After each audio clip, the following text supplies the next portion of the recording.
यह सवाल संध्या का है। नमस्कारम सद्गुरु। आज हिंदी फिल्मों के एक प्रसिद्ध एक्टर ने खुद अपनी जान ले ली। मैं वाकई सकते में हूँ। इसी तरह रॉबिन विलियम्स और कई दूसरे बहुत ज़्यादा सफल लोगों ने भी ऐसे कठोर कदम उठाए हैं। एक समाज के रूप में हम कहाँ गलती कर रहे हैं कि यहाँ तक कि सफल लोग भी इस तरह से अपनी जान ले रहे हैं।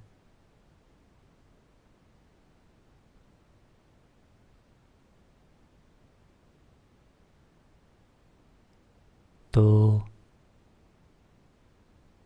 हर दिन, माफ कीजिए, हर साल 8 लाख लोग आत्महत्या कर रहे हैं। यह संख्या उससे कई गुना ज्यादा है जितने लोगों की हत्याएं होती हैं और जो युद्ध में मारे जाते हैं, कई गुना ज्यादा।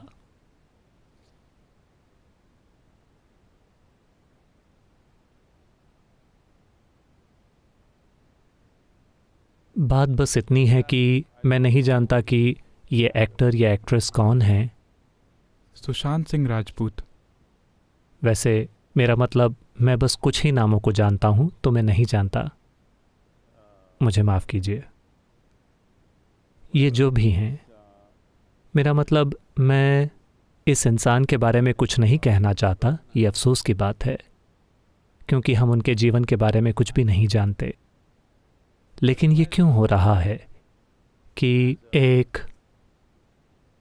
मेरे ख्याल से जब हर साल 8 लाख लोग मर रहे हैं तो मैं इसे एक विशाल घटना कह सकता हूँ। इसका मतलब है कि हर 40 सेकंड पर, लगभग हर 40 सेकंड पर एक इंसान आत्महत्या कर रहा है। ये कोई छोटी बात नहीं है। तो इसके कई पहलू हैं। अगर आप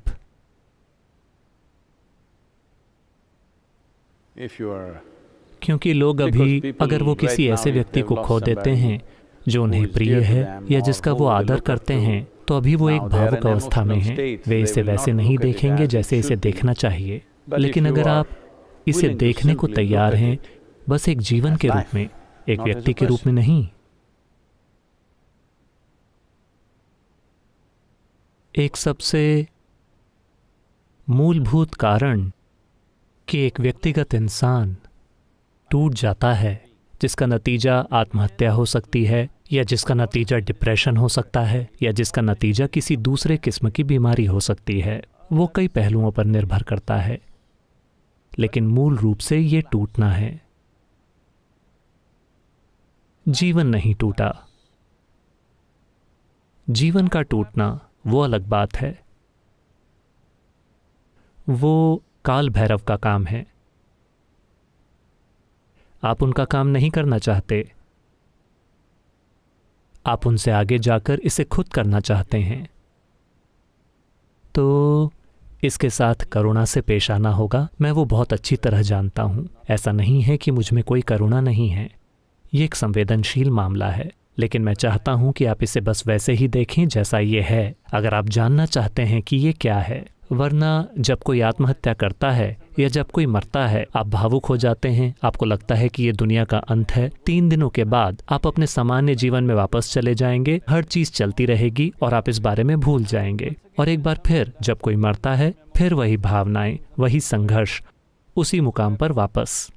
तो समय आ गया है कि आप इसे बस एक जीवन के रूप में देखें, एक व्यक्ति के रूप में नहीं, खासकर एक ऐसे व्यक्ति के रूप में नहीं जो आपका करीबी था या आपको प्रिय था या जिससे आप प्यार करते थे। इसे उस तरह मत देखिए, बस जीवन की तरह। कोई जीवन ऐसा क्यों करता है? इसमें कई परतें हैं। एक बुनियादी पहलू ये है कि जीवन का अनुभव सुखद नहीं है, क्योंकि अभी हमारे जीवन के अनुभव को किसी और चीज का बंदी बना दिया गया है। दुनिया में सफलता का बंदी, या पैसों का, दौलत का, रिश्तों का, बहुत सी चीज़ों का, इतनी सारी चीज़ों का बंदी बना दिया गया है। अगर बाजार गिर जाता है तो लोग आत्महत्या कर लेंगे। अगर एक लव अफेयर टूट जाता है तो कोई आत्महत्या कर लेगा, अगर वो अपनी दौलत खो देते हैं तो वो आत्महत्या कर लेंगे, क्योंकि जिसे आप इंसान कहते हैं वो दुर्भाग्य से इन सब चीज़ों का एक कोलाज है। मेरा पैसा, मेरा घर, मेरा परिवार, मेरे रिश्ते, मेरी जॉब और मेरा ओहदा, मेरी शोहरत, मेरा नाम, इन सब का कोलाज। तो इसका मतलब कोलाज यानी कुछ टुकड़ों को हल्के से साथ में रखा गया है। ये किसी भी समय बिखर सकता है। अगर उस तस्वीर के एक हिस्से को कोई जला देता है तो ये टूटकर बिखर जाएगा। तो मैं जानता हूं कि कई सारे सवाल उठेंगे। थोड़े समय में मैं सभी पहलुओं पर बात नहीं कर पाऊंगा। मेरे ख्याल से हमने डेथ बुक में इस पर चर्चा की है, विस्तार की उस हद तक जहां मैं लोगों को अपना दुश्मन न बना लूं। हाँ, क्योंकि ज्यादातर मानवता जीवन को आंख से आंख मिलाकर देखने को तैयार नहीं है। उन्हें ड्रामा चाहिए। तो जिस हद तक इसे एक सार्वजनिक मंच पर प्रस्तुत करना संभव है, हम उस किताब में उस हद तक और उससे थोड़ा आगे गए हैं, आत्महत्या और इन सारे पहलुओं के बारे में। बहुत सरल शब्दों में कहें तो जीवन है। जीवन यानी वो चीजें नहीं जो आपके जीवन में होती हैं। जीवन कोई ड्रामा नहीं है जो आपके आसपास चल रहा है। जीवन एक बुनियादी चीज है जो आपके भीतर घटित हो रही है। ये जीवन अपने ही कुछ खास सिद्धांतों और नियमों के आधार पर चलता है। और अब आपके चारों ओर एक दुनिया है, एक समाज है। ये अपने ही सिरफिरे सिद्धांतों पर चलता है जो तरल हैं और हर समय बदलते रहते हैं। आज अगर आप एक चीज करते हैं तो लोग तालियां बजाएंगे उसी चीज के लिए। 100 साल बाद वो आपकी बुराई करेंगे। अभी एक आंदोलन चल रहा है। ये सभी जातिवादी एक समय पर वो बहुत प्रसिद्ध थे, वो महान नेता थे। लोगों को लगा ये एक या दो लोग नहीं हैं। मैं चाहता हूं कि आप समझें, आज इसे इस तरह से बनाया जा रहा है कि एक आदमी जातिवादी था, एक इंसान जातिवादी नहीं था, पूरा समाज था। एक इंसान ने ज्यादा लोगों को मारा, ज्यादा लोगों को पकड़ा, ज्यादा लोगों को गुलाम बनाया, तो वो एक हीरो था, इसीलिए हमने उसकी मूर्ति लगाई। उस समाज में वो एक महान हीरो था, क्योंकि एक जातिवादी का मतलब है कि वो किसी एक के खिलाफ है लेकिन किसी दूसरे की सेवा करता है। अगर मैं आपको लूटता हूं और उसे इस इंसान को देता हूं तो ये इंसान खुश है, वो सोचता है कि मैं एक शानदार आदमी हूं। उसे रॉबिन हुड कहा जाता है। तो जब लोगों ने जाकर दूसरे देशों से दौलत चुराई तो उनके देश के लोगों ने तालियां बजाईं और कहा कि ये शानदार बात है। वो काफ़ी नहीं था उनकी दौलत चुराना, तो हम लोगों को भी चुरा कर ले आए। लोगों ने कहा ये बहुत बढ़िया है, ये लोग मुफ्त में काम करेंगे। लोगों ने कहा ये बढ़िया है। कृपया समझिए, वो एक अकेला आदमी नहीं था, एक अकेला गुलामों का व्यापारी। पूरे के पूरे समाज ने गुलामी के फायदों का लाभ उठाया, इसमें कोई सवाल ही नहीं है। हम उससे बच नहीं सकते। तो उसी तरह से एक समाज में, किसी भी समाज में, ये किसी एक खास इंसान या किसी खास समाज के बारे में कमेंट्री नहीं है। हर समाज में ऐसा कुछ होता है। कुछ बिल्कुल असहनीय स्तर पर हैं, दूसरे संभालने लायक स्तर पर हैं, लेकिन हर समाज में ऐसा कुछ न कुछ है। मेरे साथ ऐसा बहुत छोटी उम्र में हुआ, जब मैं शायद 10-11 साल का था। 11 साढ़े 11 की उम्र तक मैं जीवन को इस नज़रिए से देखने लगा कि क्या न्याय है, क्या अन्याय है। मैंने पाया कि मेरे पिता बहुत अन्यायी हैं, मैंने पाया कि मेरी माँ बहुत अन्यायी हैं, मैंने पाया कि मेरी बहनें और मेरा भाई बहुत अन्यायी हैं, मैंने पाया कि राजनीतिक तंत्र बहुत अन्यायी है, मैंने पाया कि सामाजिक परिस्थिति बहुत अन्यायी है, मैंने देखा कि वैश्विक परिस्थिति बहुत अन्यायी है। मुझे हर चीज़ अन्याय जैसी लगी। जैसे जैसे मैंने हर चीज़ में अन्याय देखा, धीरे धीरे मैं गुस्सा गुस्सा गुस्सा गुस्सा होता चला गया। कोई अचरज नहीं कि संयोग से आज चे का जन्मदिन है। मैं उसके बारे में जाने बिना ही उसमें चला गया। तो चे गेवारा एक बड़ी प्रेरणा बन गए। मैं हथियारबंद संघर्ष में शामिल होना चाहता हूं क्योंकि मैं सारे अन्यायी लोगों को मारना चाहता हूं। आप उन सारे लोगों को मारना चाहते हैं जो दुनिया में अन्याय फैला रहे हैं। यही सुब्रमण्यम या कार्तिकेय ने किया। वो हजारों लोगों की हत्या करते चले गए। जहां भी उन्हें अन्याय दिखा, हत्या हत्या हत्या। फिर उन्हें एहसास हुआ कि अगर आप इस तरीके से चलते हैं तो आपको पूरी दुनिया की हत्या करनी होगी, क्योंकि हर चीज में थोड़ा बहुत अन्याय है। मैं आश्रम के अंदर भी बहुत से लोग शिकायत कर रहे हैं कि इस जगह पर कितना अन्याय होता है। हाँ, मुझे हर तरह की कमेंट्री मिलती है, कैसे मैं अन्यायी हूं। क्योंकि परफेक्ट न्याय जैसी कोई चीज नहीं होती जो हर किसी को खुश कर दे। ये संभव ही नहीं है। आप चाहे जैसे भी करें, परिवार के अंदर अगर आपके 2 बच्चे हैं, एक बच्चे को महसूस होगा कि उसके प्रति अन्याय हो रहा है, क्योंकि जब आपने आम को काटा तो एक टुकड़ा दूसरे से बड़ा था। हाँ, ये ऐसा ही है।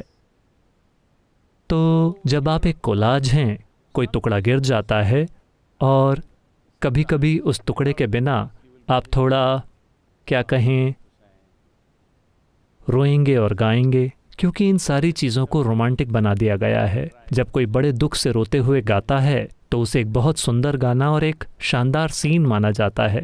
हेलो, आप दूसरे लोगों के रोने का आनंद लेते हैं, है ना?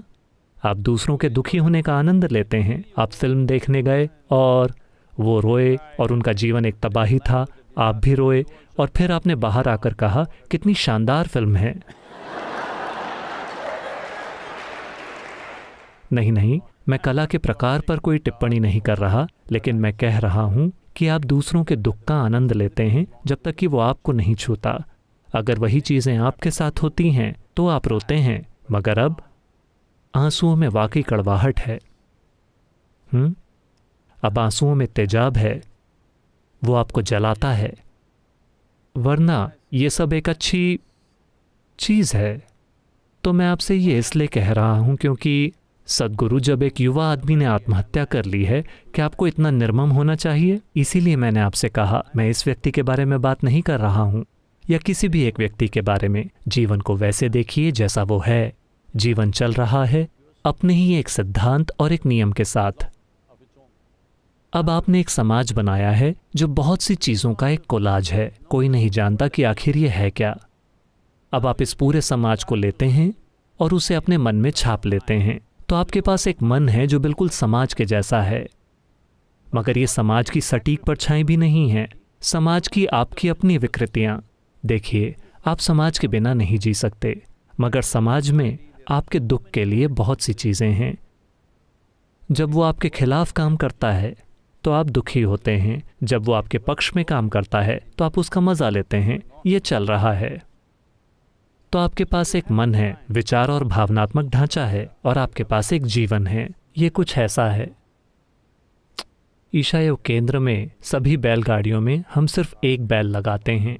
अगर आपको पता ना हो तो ये तमिलनाडु में एक नई चीज़ है। सिर्फ कर्नाटक में एक बैल वाली बैलगाड़ियाँ होती हैं। तमिलनाडु में एक बैल वाली कोई बैलगाड़ी नहीं होती, हमेशा 2 बैल होते हैं। यहाँ तक कि छोटी बैलगाड़ी में भी 2 बैल होते हैं। इसके बारे में कोई सांस्कृतिक आस्था या समझ है? तो मैंने कहा कि एक ही बैल होना चाहिए। हमारे लोगों ने कहा नहीं सद्गुरु, एक बैल नहीं खींच पाएगा। मैंने कहा कोई बात नहीं, बॉल बियरिंग लगाओ, चाहे जो भी करो, उसे आसान बनाओ, मगर बैल एक ही होगा। अब जो जीवन आप हैं और जो मन आप हैं, वो 2 बैलों की तरह हैं जो एक बैलगाड़ी में जुते हैं। दोनों बैलों को एक ही दिशा में रखने के लिए आपको एक कुशल ड्राइवर होना होगा। अगर एक इधर जाता है, एक उधर जाता है, तो आपकी गाड़ी टूट जाएगी। शायद वो बिल्कुल अलग दिशा में न जाएं, वो थोड़ा इधर उधर खींच रहे हैं। फिर आप थोड़े डिप्रेस हैं, संघर्ष कर रहे हैं और दुखी हैं। लेकिन अगर वो वाकई 2 अलग अलग दिशाओं में जाते हैं तो आप टूट जाएंगे। हर कोई नहीं टूटेगा, दुर्भाग्य से 8 लाख लोग हर साल, मैं नहीं जानता, वो कहते हैं कि 2 लाख से अधिक लोग 20 से 29 साल की उम्र के बीच होते हैं। अपने जीवन के सबसे अच्छे समय में वो उसे खत्म कर रहे हैं। तो उनका संघर्ष क्या है? शायद किसी को कोई ठीक ना हो सकने वाली बीमारी हो, बहुत ज्यादा दर्दनाक, तो वो उसे खत्म करना चाहते हैं। हम उन्हें माफ कर देंगे। कोई और आर्थिक झंझट में है, हम उन्हें माफ नहीं करते। कोई और असफल प्रेम संबंध, हम उन्हें माफ नहीं कर सकते। कोई और परीक्षा में फेल हो गया, उन्हें बिल्कुल भी माफ नहीं कर सकते। इस तरह बहुत से कारण हैं। ये उनका मजाक उड़ाने के लिए नहीं है। बात बस इतनी है कि आपके अंदर बस इतना हो रहा है कि आपके मन में एक छवि है कि जीवन क्या है, और आपके पास एक जीवन है। जब आपकी छवि उस जीवन से मेल नहीं खाती जो आप हैं, ये जीवन जो आप हैं, ये उस जीवन से अलग नहीं है जो मैं हूं। ये उस जीवन से अलग नहीं है जो कोई भी दूसरा व्यक्ति है। लेकिन आपका मन ऐसा बन गया है कि वो जीवन को नहीं दिखाता, वो जीवन की सेवा नहीं करता। वो सोचता है कि वो अपने आप में एक जीवन है। आप मानने लगते हैं कि आपकी विचार प्रक्रियाएं और भावनाएं अपने आप में एक जीवन हैं। आपकी सामाजिक परिस्थितियां अपने आप में एक जीवन हैं। अब एक बैल इधर खींच रहा है, एक बैल सीधा जाने की कोशिश कर रहा है, दूसरा बैल उधर खींच रहा है। हम नहीं जानते कि रस्सियां कितनी मजबूत हैं, वो कितनी देर थाम पाएंगी। अगर गाड़ी टूटती नहीं, फिर भी ये एक दुख भरा सफर है। देखिए, आपको अपना जीवन खत्म करने की जरूरत नहीं है, क्योंकि काल भैरव, आप उनकी कुशलता पर सवाल नहीं उठा सकते। उन्होंने एक भी इंसान को बिना मरा नहीं छोड़ा है, कभी असफल नहीं हुए, है ना? कुछ लोग लंबी उम्र जिए, इसका अर्थ ये नहीं है कि वो मौत से बच गए। उन्होंने लंबा जीवन जिया, बस। उनका मन और उनका जीवन, दोनों बैल साथ में दौड़े, या शायद वो इतने समझदार थे कि उन्होंने उसे एक ही बैल बना दिया। सिर्फ उनका जीवन दौड़ा, मन सिर्फ एक छोटी सी घटना थी। मेरी तरह सिर में कुछ भी नहीं है तो कोई समस्या नहीं। लोग पूछते हैं, सद्गुरु क्या आप कभी गुस्सा होंगे, क्या आप डिप्रेस होंगे, क्या आप हताश होंगे? वो कहाँ होता है? वो चीज़ें कहाँ होती हैं? मुझे नहीं पता कि वो कहाँ होती हैं, क्योंकि वो चीज़ें जिस जगह पर होती हैं वो आमतौर पर मेरे अंदर नहीं होती।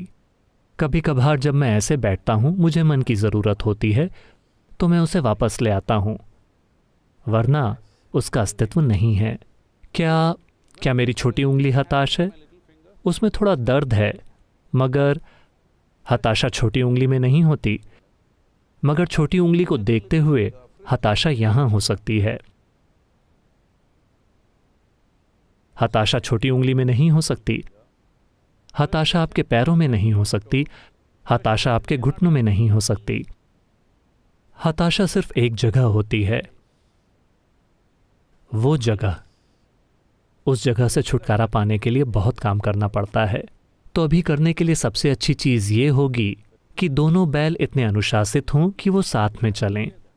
आप ये कोशिश ना करें कि जीवन मन के साथ चले, ऐसी कोई चीज़ नहीं होती। वो अपने आप चलता है, वो आपका भी नहीं है। उसे आप नहीं चला रहे, वो चल रहा है। ये सृष्टि है। आपका काम है दूसरे बैल को सही दिशा में रखना, जो पूरी तरह से आपका बैल है।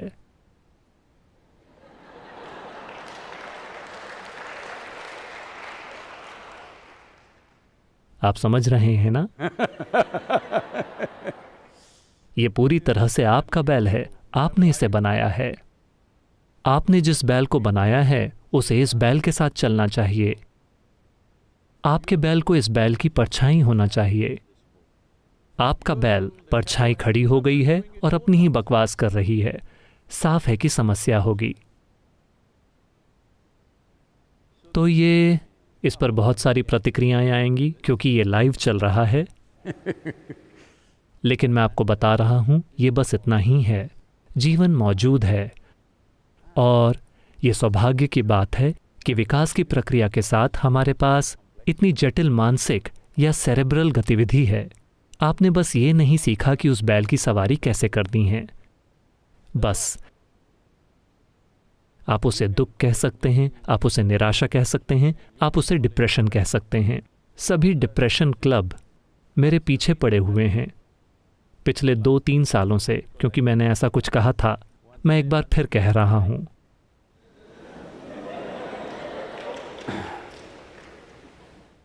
ये उनका अपमान करने के लिए नहीं है। ऐसा नहीं है कि मुझे उनसे कोई हमदर्दी नहीं है। ऐसा इसलिए है क्योंकि उसके परे एक रास्ता है। जब उसके परे एक रास्ता है, अगर आप उसे नहीं खोजते तो यह बहुत दुर्भाग्यपूर्ण है। नहीं सद्गुरु, क्या यह स्वाभाविक नहीं है कि जीवन में उतार और चढ़ाव और उतार और चढ़ाव हों? लोग तुरंत ही अपने दुख के इर्द गिर्द फिलॉसफी बना लेते हैं। नहीं, यह स्वाभाविक है। पहले 2 दिन मैं खुश था, अब पिछले 1 हफ्तों से मैं दुखी हूं। यह स्वाभाविक है। आखिरकार जब हमारी शादी हुई थी तब हम बहुत खुश थे। पिछले 15 सालों से हम दुखी हैं। कोई बात नहीं। मैं कह रहा हूं कि लोग अपने दुख के इर्द गिर्द फिलॉसफी बुन रहे हैं। कोई फिलॉसफी बुनने की जरूरत नहीं है अपने दुख या अपनी खुशी या अपने प्यार के आसपास, क्योंकि ये सभी वो चीज़ें हैं जो आप अपने विचारों और अपनी भावनाओं में पैदा करते हैं। किसी फिलॉसफी की कोई ज़रूरत नहीं है।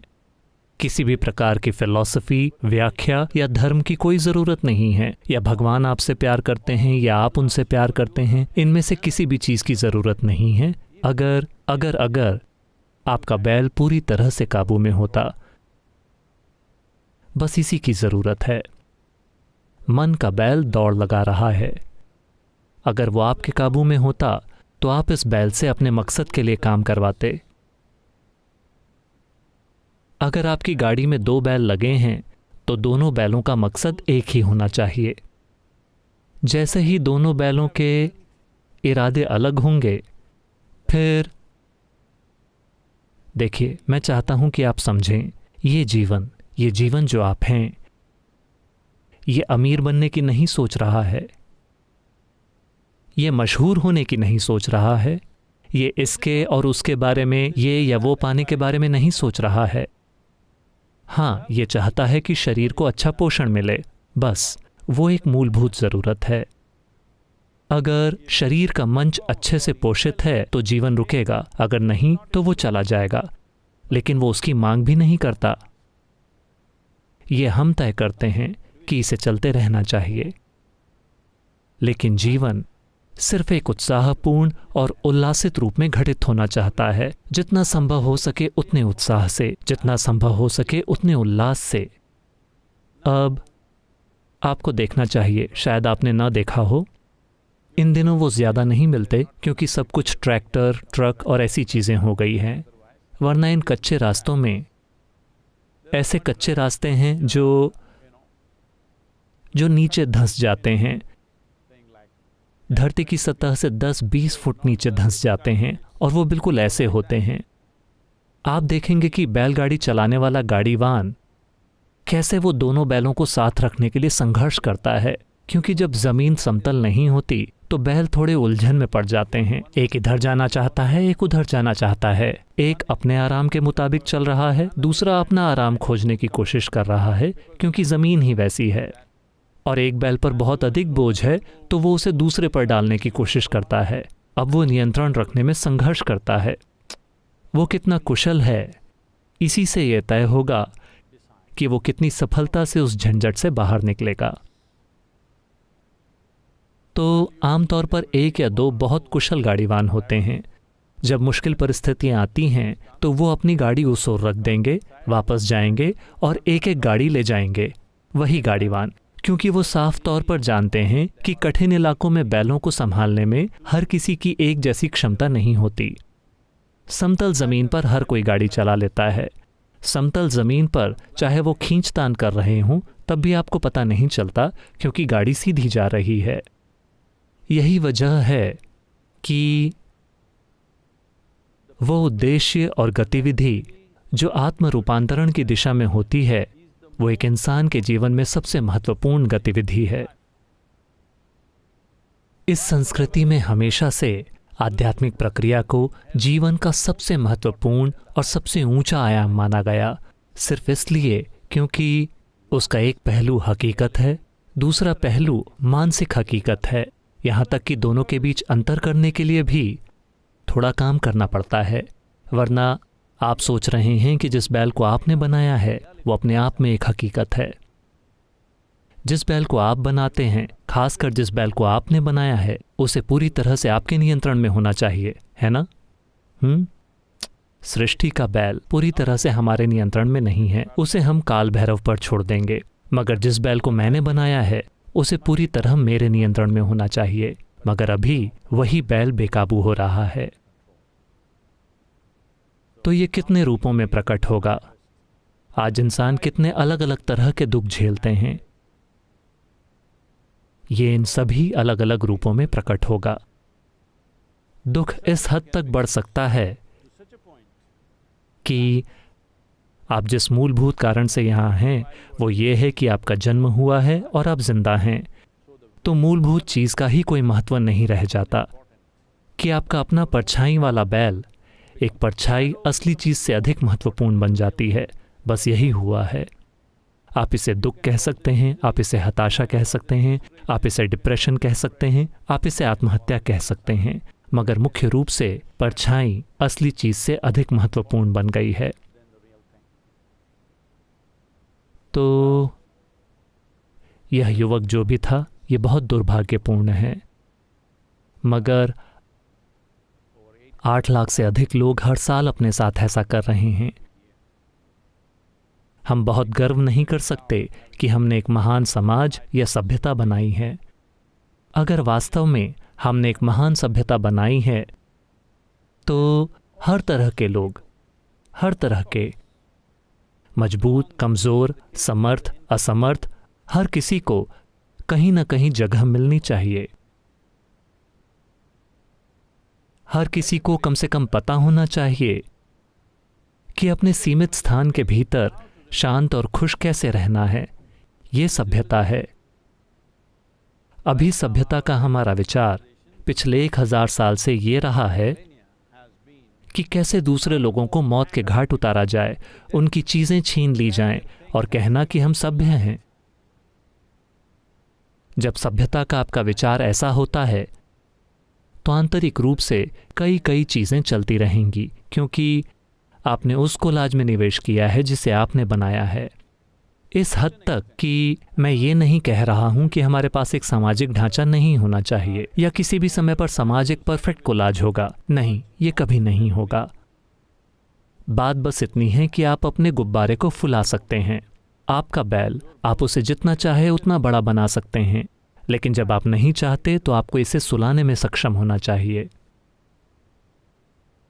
जब आप जो बनाते हैं आप सोचने लगते हैं कि यह हकीकत है, यह असली है। जब आप मानसिक प्रक्रिया को असलियत समझने की गलती करते हैं तो दुर्भाग्य से दुख अटल है। इस पल शायद मैं कभी नहीं समझ पाया। एक बच्चे के रूप में मैंने हमेशा सुना, मैं on top of the world महसूस कर रहा हूं। मैं सोचता था, क्या वो उत्तरी ध्रुव पर हैं?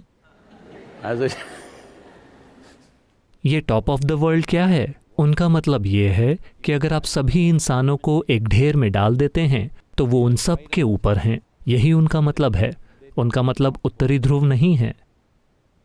इसे समझने में मुझे कुछ समय लगा। जब भी लोगों ने कहा मैं on top of the world हूं, मैंने कल्पना की कि शायद वो उत्तरी ध्रुव पर नाच रहे हैं, क्योंकि बहुत कम उम्र से ही मैं भूगोल का शौकीन था। तो मुझे थोड़ी देर से समझ आया कि ये लोग कल्पना कर रहे हैं कि हर दूसरा इंसान उनसे नीचे है। वही टॉप ऑफ द वर्ल्ड है। जब ये आपका सपना है तो दुख अटल है। ये बहुत साफ होना चाहिए कि ये मैं जो कह रहा हूं वो किसी एक व्यक्ति के बारे में कमेंट्री नहीं है। ये आपके अस्तित्व की प्रकृति है। अगर आप इसके साथ समझौता कर लेते हैं तो आपको पता होगा कि इसे कैसे मैनेज किया जाए। न केवल इसे मैनेज करना, इसे अपने लिए एक अभूतपूर्व संभावना में कैसे बदलें, या हर दिन 2 बैलों के साथ संघर्ष करते हुए, चीखते चिल्लाते हुए चलें। आपको बैलगाड़ी चालकों को देखना चाहिए कि वो कैसे बैलों के साथ गाली गलौज करते हैं, क्योंकि वो अलग अलग दिशाओं में जा रहे हैं। बुरे शब्द और गंदगी, सब कुछ, वो बैलों को गालियां देते रहते हैं। मुझे यकीन है कि बैलों को वो गंदगी नहीं समझ आती जो आप बाहर निकाल रहे हैं, लेकिन आप उतनी ही कड़वाहट महसूस कर रहे हैं। आज आप समाज में देख रहे हैं, गाली गलौज केवल एक खास समय पर नहीं होती कि कुछ समय के लिए कभी आपने नियंत्रण खो दिया और गाली दी। रोज की बातचीत ही गाली है। ये ऐसा होता जा रहा है। ये साफ तौर पर बैरोमीटर की तरह है। ये दिखा रहा है कि आपके अंदर किस स्तर का अंतर है जीवन और परछाई के बीच। इतना बड़ा अंतर है कि अगर आप बैठते हैं, खड़े होते हैं, तो आपके मुंह से सिर्फ गंदगी ही बाहर निकलती है। सिर्फ गाली गाली गाली। ये दुनिया भर में हो रहा है। कुछ लोग ये सोचकर इसे अपना रहे होंगे कि ये फैशन है, लेकिन मूल रूप से आपको ये समझना होगा कि आपके भीतर इस स्तर की अप्रियता है कि आपसे कुछ भी शानदार नहीं निकल सकता। ये संभव ही नहीं है, केवल गालियां ही हैं। तो आपको समझना होगा कि जब ये इस दिशा में आगे बढ़ रहा है तो ये 8 लाख की संख्या शायद बढ़ती जाए। बहुत सारे लोग ये सोचने लगेंगे कि जीवन जीने लायक नहीं है, क्योंकि उन्होंने जीवन को छुआ ही नहीं है। वो अपनी ही बकवास में खोए हुए हैं। उनकी मानसिक हकीकत पूरी तरह से जीवन प्रक्रिया पर हावी हो गई है। वो अस्तित्वगत प्रक्रिया जिसे हम जीवन कहते हैं। जीवन आपका किया काम नहीं है। आपने इसे नहीं बनाया।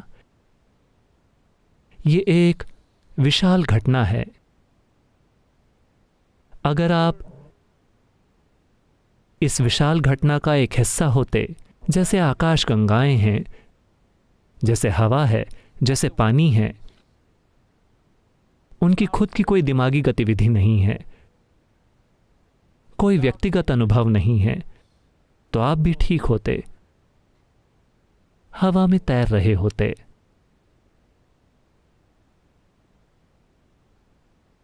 अस्तित्व ने आपको एक व्यक्तिगत अनुभव दिया, हालांकि आप कुछ भी नहीं हैं।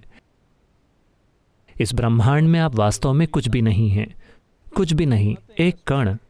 इसने आपको एक व्यक्तिगत अनुभव दिया है। आप यहां बैठ सकते हैं और खुद को एक अलग इकाई के रूप में अनुभव कर सकते हैं। इसके लिए शब्द ही नहीं है। इसके लिए शब्द ही नहीं है कि यह सृष्टि कितनी शानदार और कितनी विस्तृत है।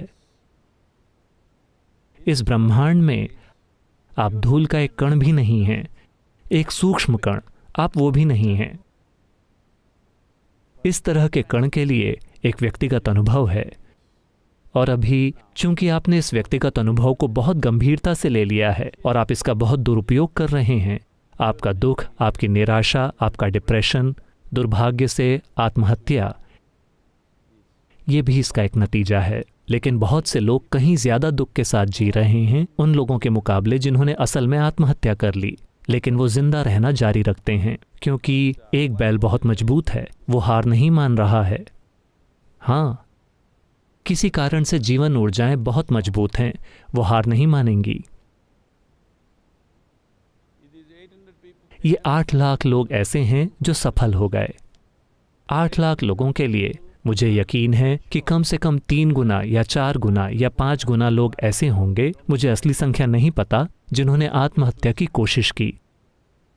असफल केस भी हैं, बहुत बड़ी संख्या में। तो ऐसा इसलिए क्योंकि जीवन मजबूत था और उसने हार नहीं मानी। हालांकि मन वहां जाना चाहता था, लेकिन जीवन मजबूत था। आपके विचार और भावनाएं वहां जाना चाहते थे, लेकिन जीवन मजबूत था और वो कायम रहा। तो जीवन कब खत्म होना चाहिए, ये जीवन तय करेगा। लेकिन जिन भी कारणों से उन्होंने आत्महत्या की, एक बार जीवन चला गया, चाहे बीमारी से या एक्सीडेंट, कुदरती मौत, आत्महत्या, इससे फर्क नहीं पड़ता कि कैसे। एक बार कोई जीवन चला गया तो हमें बस सिर झुकाना चाहिए, क्योंकि ये उस जीवन का निर्णय है जिस भी कारण से। जब वो जीवित हों तो हम सब कुछ करते हैं ताकि ऐसा ना हो। एक बार जीवन चला गया तो आपको बस सिर झुकाना चाहिए, क्योंकि ये अस्तित्व है जिसके ऊपर आपकी कोई शक्ति नहीं है। आपके पास इस पर सवारी करने की शक्ति है, आपके पास इसे नियंत्रित करने की या इसे निर्देशित करने की शक्ति नहीं है। आप केवल जीवन की सवारी का आनंद ले सकते हैं। तो एक बार कोई जीवन चला गया, वो चाहे जो भी हो, जो भी कारण रहा हो, उन्होंने जिन भी कारणों से आत्महत्या की, वो आपको गंभीर या मूर्खतापूर्ण लग सकते हैं। इससे फर्क नहीं पड़ता कि क्यों, लेकिन एक बार जीवन ने जाना चुन लिया, आप सिर झुकाइए और उसका सम्मान कीजिए। अगला दर्शन आने वाले रविवार के दिन होगा, जो 21 जून का दिन है। ये अंतर्राष्ट्रीय योग दिवस है। तो शायद हम सिर्फ बात न करें, हम आपको झुकने और मुड़ने के लिए भी कहेंगे। नहीं, तो ये अंतर्राष्ट्रीय योग दिवस है और इस साल सोशल डिस्टेंसिंग के साथ ये उतना नहीं होगा जितना ये होता, लेकिन हमें इसे जारी रखना होगा। हम अलग अलग देशों में कई चीज़ें कर रहे हैं और फॉरेन मिशंस, कई देशों में इंडियन फॉरेन मिशंस हमारे साथ कुछ चीज़ें कर रहे हैं। सबसे बढ़कर दुनिया को ये याद दिलाना ज़रूरी है। एक कारण कि क्यों हमको इस वायरस से इतना डर लग रहा है, वो ये है कि दुनिया में पर्याप्त योग नहीं है। अगर वो होता तो एक बात तो ये है कि हमारे सिस्टम कहीं ज़्यादा तैयार होते, ये एक बात है। दूसरी चीज़ ये है, अगर वो कहते हैं 14 दिनों के लिए सोशल डिस्टेंस, तो वो ज़रा भी समस्या नहीं होती। अगर हर कोई किसी न किसी तरह का योग कर रहा होता, अगर किसी ने दुनिया में घोषणा की होती कि 14 दिनों का सोशल डिस्टेंस, हर किसी ने वो डिस्टेंस बरकरार रखा होता और 14 दिनों में वायरस खत्म हो गया होता। चूँकि पर्याप्त योग मौजूद नहीं है, वायरस मज़े कर रहा है। तो अंतर्राष्ट्रीय योग दिवस अगला रविवार 21 जून, हम फिर मिलेंगे।